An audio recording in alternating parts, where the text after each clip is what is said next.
Good afternoon, boys and girls. Shalom from Israel. In Israeli, that means hello and goodbye. It also means peace. So again, we're coming from Israel, which is on the continent of Asia, right next to Africa.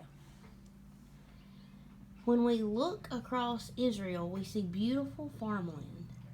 The Israelis have learned to make crops grow in desert areas or places where it's very dry and hardly ever rains. They use irrigation to bring water to the fields and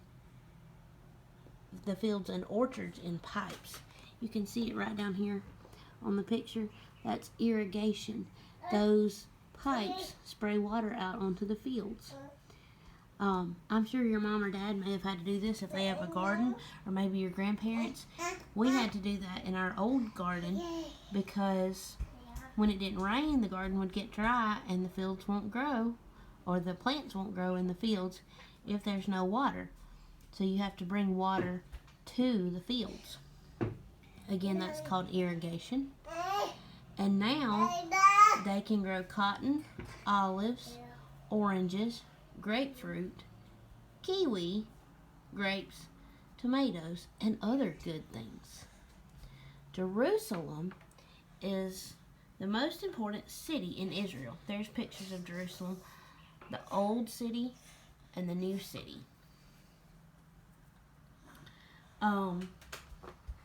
It is one of the oldest cities in the world.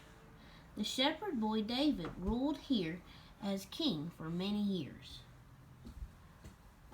Later, Jesus was taken outside the city and crucified.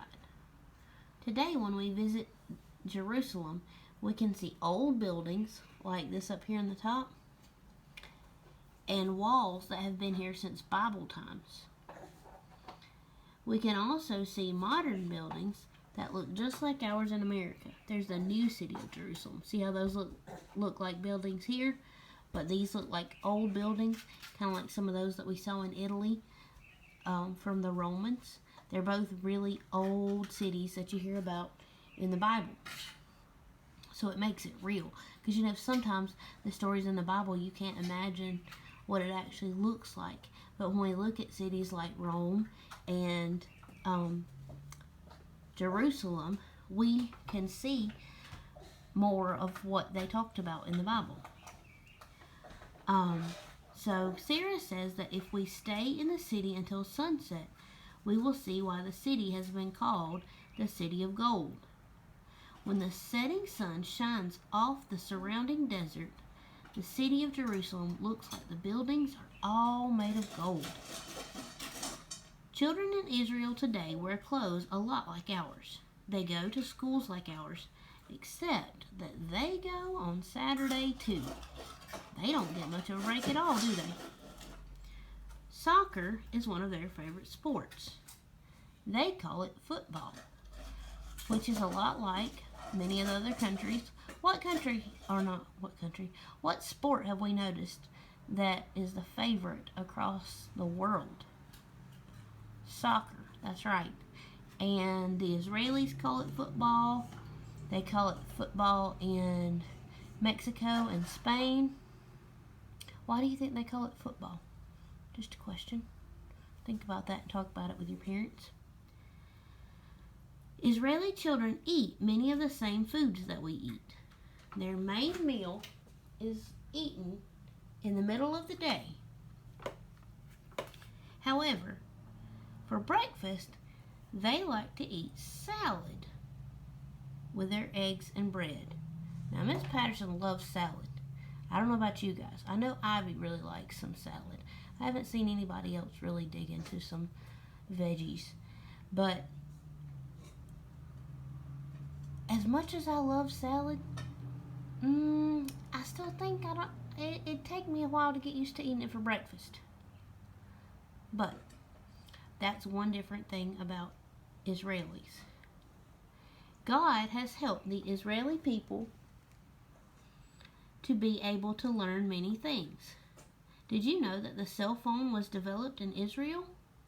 The Israeli people have helped the other countries of the world by studying medicine, computers, and farming, and then teaching other people how to use the information that they have learned. So, to review, what's the most important city in Israel? Jerusalem. Who reigned as the king of Israel for many years in Jerusalem? I'll give you a hint. You probably think about him fighting Goliath. That's right, David. How do Israelis get their crops to grow in the dry land? They use irrigation to bring water in pipes to the fields and orchards. Their favorite sport? Yep, you guessed it, soccer. And what do they like to eat for breakfast with eggs and bread? Remember I said this one was kind of crazy? That's right, salad. Alright guys, hope you're having a great day. We'll be back tomorrow, and we will be studying about Kenya. We're moving to Africa. Alright guys, talk to you later. Have fun. Love you guys. Bye.